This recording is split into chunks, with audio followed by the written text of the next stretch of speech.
అదే RTV app వార్తల్ని క్షణాల్లో చదివే అవకాశం ఉంటుంది. ఒక న్యూస్ పేపర్, ఒక టెలివిజన్ ఛానల్ మీ చేతుల్లో ఎప్పుడూ ఉంటాయి. ఉమ్మడి కరీంనగర్ జిల్లా వ్యాప్తంగా గంజాయి అక్రమ రవాణా యథేచ్ఛగా కొనసాగుతూనే ఉంది. తాజాగా పెద్దపల్లి జిల్లాలో పోలీసులు తనిఖీలు చేస్తుండగా 21 లక్షల విలువ చేసేటువంటి గంజాయి పట్టుకున్నారు. ఛత్తీస్గఢ్, ఒరిస్సా, మహారాష్ట్ర తదితర ప్రాంతాల నుంచి ఉమ్మడి జిల్లాల్లో సరఫరా చేస్తూనే ఉన్నారు.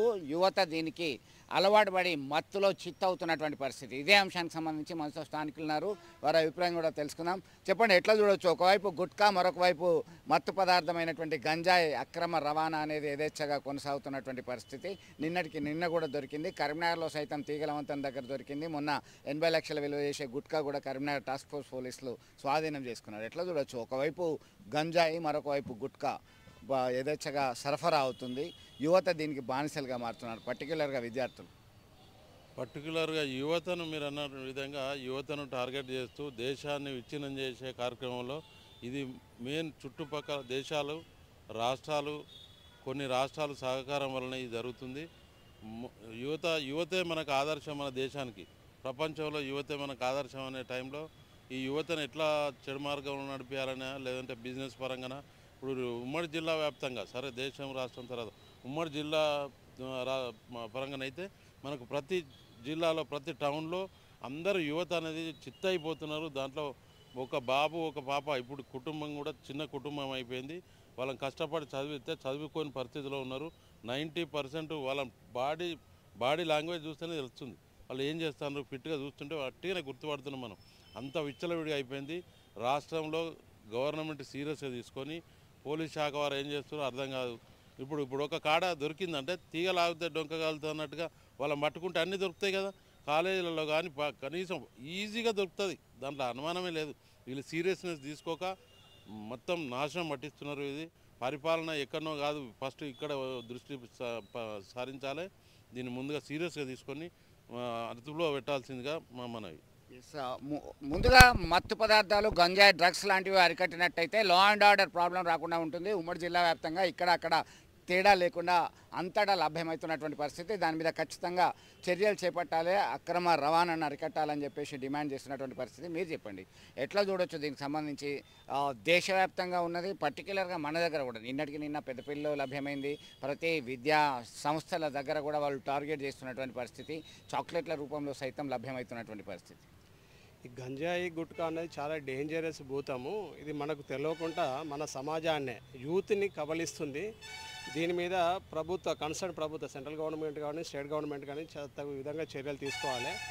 మెయిన్గా యువత ఎలా అంటే ఈ ఎడ్యుకేషన్ అకాడమిక్ సిస్టంలో ఉండి యువత ఏది చెప్తే అది వినే కోణంలో ఉన్న సందర్భంలో గంజాయికి, మత్తు పదార్థాలు, గుట్కా అంటే డిఫరెంట్ విధానాలలో పిల్లలకు అంటే ఈజీగా అలవాటు పడే తత్వం ఈ గంజాయి అన్నది ఉంటుంది. కాబట్టి దాన్ని అరికట్టడానికి ప్రభుత్వాలతో పాటు పేరెంట్స్ ఊర్లలో, ఇళ్లలో చిన్న కమిటీలు వేసి గవర్నమెంట్ సూపర్విజన్ చేసి గంజాయిని, మత్తు పదార్థాన్ని రద్దుపరచాలి. ఎందుకనంటే ఇప్పుడు చెప్పినట్టు మన దేశంలో కాదు, మన రాష్ట్రంలో కాదు, మన ఉమ్మడి కరీంనగర్ జిల్లాలో యూత్ బాగా ఉన్నది. ఈ యూత్ అవేర్నెస్ రావాలి. గంజాయి, మత్తు పదార్థాల ద్వారా డ్యామేజ్ ఎలా జరుగుతున్నది అంటే ఇది ఒక పెనుభూతం లాంటిది. చెప్పలేనటువంటి యొక్క యువతను కబలిస్తున్న యొక్క రాక్షసత్వంగా తయారవుతున్న యొక్క గంజాయి, మత్తు పదార్థాలు ఏదైనా కానీ వాళ్ళు డిఫరెంట్ వేళల్లో మనం చూస్తున్నాము. ఎలా అంటే సిగరెట్ తాగడం విధానంలో కానీ, గుట్కా పాయింట్ ఆఫ్ విధానంలో కానీ, ఆ పిల్లల వేషధారణ విధానంలో కానీ, డ్రెస్సింగ్ విధానంలో కానీ, చదివే విధానంలో, దాని ద్వారా తల్లిదండ్రులు కూడా అదే పరిస్థితులు వస్తున్నాయి. చిన్నపిల్లలే కాదు, తల్లిదండ్రులు కూడా తన ఆర్థిక పరంగా కానీ, ఆరోగ్యపరంగా కానీ, వాళ్ళ యొక్క ఆలోచన విధానంలో కానీ చాలా చేంజెస్ వస్తుంటాయి. ఇది పెనుభూతంగా మారే ప్రమాదం ఉన్నది. తెలియని క్యాన్సర్ లాంటిది. ఇది మన ప్రపంచంలో, మన దేశంలో ఉన్న యూత్ని అణిచివేసే విధానంగా జరుగుతుంది. దీనికి అరికట్టవలసిన బాధ్యత మన ప్రభుత్వాల మీద ఉన్నాయి. దానికి సపరేట్ ఒక టాస్క్ ఫోర్స్ కానీ, సపరేట్ ఒక డిపార్ట్మెంట్ కానీ, సపరేట్ ఒక ఎన్ఫోర్స్మెంట్ యాక్టివిటీస్ కానీ, ఒక మల్టీ లెవెల్లో దీన్ని తీసుకొచ్చి అరికట్టాల్సిన అవసరం ప్రభుత్వాలకు ఉన్నది. తప్పనిసరిగా ఇది చేయాలి, లేకపోతే దీని ద్వారా దుష్ఫలితాలు వస్తాయి. రాబో రోజులలో ఇది ఒక మహంకారిగా ఉంటుంది. అంతకుముందు డిఫరెంట్ టైప్ ఆఫ్ ఇప్పుడు మన డిసీజెస్ ఉన్నాయి, కానీ ఇది అలాంటి తెలియని ఒక డిసీజ్ మన యూత్లో అవలంబించే అవకాశం లేకుంటే దయచేసి దీన్ని కట్టడి చేయాల్సిన బాధ్యత మన ప్రభుత్వాలది ఉన్నది. చూశారు కదా, ప్రపంచంలోనే అతి గొప్ప అత్యధిక మానవ వనరులు ఉన్నారు, పనిచేయగలిగిన శక్తి సామర్థ్యాలు ఉన్నటువంటి దేశం భారత్గా మనం గొప్పగా చెప్పుకుంటున్నాం. అయితే ఆ యువత పెడదారి పడుతున్నారు, మానసిక శారీరక దౌర్బల్యాలు వస్తున్నాయి, ఏమీ పని చేయలేని ఏం చేస్తున్నారో తెలియనటువంటి దుస్థితికి యువత వెళ్ళిపోతున్నారు. దీనిలో ఖచ్చితంగా మాదక ద్రవ్యాలు, పర్టికులర్గా సులభంగా లభ్యమయ్యేటువంటి గంజాయి లాంటివి అరికట్టాలి. దీని ద్వారా క్రైమ్ రేట్ను కూడా తగ్గించేటువంటి అవకాశాలు ఖచ్చితంగా ఉన్నాయి. నిరంతరం జాగిలాల ద్వారా పర్యవేక్షణ చేస్తున్నారు, తనిఖీలు చేస్తున్నారు. అయినప్పటికీ ఇక్కడ అక్కడ అనే తేడా లేకుండా అంతటా ఇది సర్వాంతర్యామిగా వ్యాపిస్తున్నటువంటి పరిస్థితి. గ్రామీణ ప్రాంతాలు, పట్టణ ప్రాంతాలు అనే తేడా లేకుండా గంజాయికి బానిసలుగా మారుతున్నారు. ఖచ్చితంగా వాళ్ళ పేరెంట్స్, అకాడమిక్ సైడ్ అయితే విద్యా సంస్థలో ఫ్యాకల్టీ మెంబర్స్, ప్రతి ఒక్కరూ దీని మీద శ్రద్ధ పెట్టి దీన్ని నిర్మూలనకి సహకరించాల్సినటువంటి అవసరం ఎంతైనా ఉంది. విడుదల సుమంత్తో కలిసి చంద్రశేఖర్, RTV, కరీంనగర్ నుండి. మంతని సైడ్ నుంచి పెద్దపల్లి ఫ్లైఓవర్ మీదుగా గోదావరిఖని వైపు వెళ్తున్నప్పుడు అతన్ని ఆటోతో సహా పట్టుకొని అతని ఆటోను, అందులో ఉన్న గాంజాయి, సెల్ ఫోను సీజ్ చేయడం జరిగింది.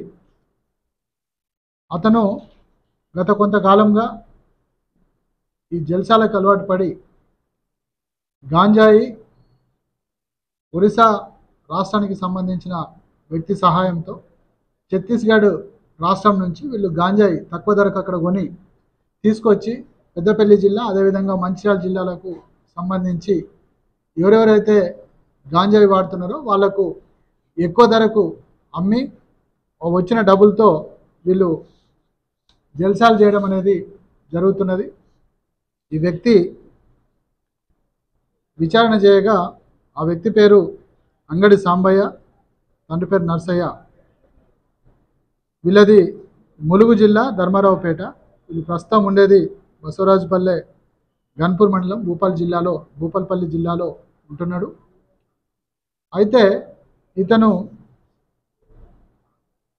ఎవరెవరైతే గాంజాయికి అలవాటు పడ్డారో, ముఖ్యంగా స్టూడెంట్స్కు, యూత్ పిల్లలకు, అదేవిధంగా లేబర్కు ఇతను సప్లై చేస్తున్నట్టుగా తెలిసింది. ఈ గాంజాయి అరికట్టే ప్రయత్నంలో భాగంగా పోలీసులు ఇతన్ని పట్టుకోవడం జరిగింది. ఇతని దగ్గర దొరికినటువంటి గాంజాయిని తూకం వేయగా 41 kgs.88 kgs గాంజాయి, సుమారుగా 20,94,000 దాని వర్త్ ఉంటుంది. అది సీజ్ చేయడం జరిగింది. ప్రజలకు, తల్లిదండ్రులకు మేము చేసే రిక్వెస్ట్ ఏంటంటే, వాళ్ళ యొక్క పిల్లల యొక్క ప్రవర్తన మీద, వాళ్ళ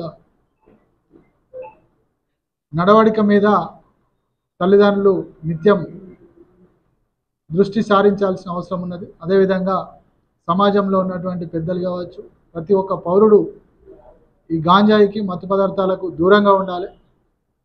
వాటిని వాడినట్టయితే వాళ్ళ యొక్క ఆరోగ్యం క్షీణిస్తుంది, అదేవిధంగా వాళ్ళ ప్రవర్తనలో మార్పులు వస్తాయి. దాని ద్వారా నేరాలు చేసే అవకాశం ఎక్కువ ఉంటుంది. కాబట్టి చదువుకునే పిల్లలు కావచ్చు, పెద్దవాళ్ళు కావచ్చు, లేబర్ కావచ్చు, కూలి పనులు చేసుకునే వాళ్ళు ఎవరైనా కూడా ఇలాంటి గాంజాయి, మత్తు పదార్థాలకు దూరంగా ఉండాలి. ఎలాంటి సమాచారం ఉన్నా కూడా, గాంజాయి కానీ లేకపోతే ఇతర డ్రగ్స్ కానీ, ఎలాంటి అసాంఘిక కార్యక్రమాలకు సంబంధించిన సమాచారం ఉన్నా కూడా దానికి సంబంధించిన ఇన్ఫర్మేషన్ పోలీసులకు తెలియజేయాలి. దాని ద్వారా సమాజం బాగా మంచిగా ఉంటుంది. వాళ్ళ యొక్క విధిగా వాళ్ళు తెలియజేయాలి. ఎవరైనా గాంజాయికి సంబంధించి కానీ, డ్రగ్స్కి సంబంధించి కానీ, మరే ఇతర అసాంఘిక కార్యక్రమాలకు సంబంధించిన సమాచారం కనుక పోలీసులకు తెలియజేసినట్టయితే వాళ్ళ యొక్క సమాచారాన్ని మేము సీక్రెట్గా ఉంచడం అనేది జరుగుతుంది.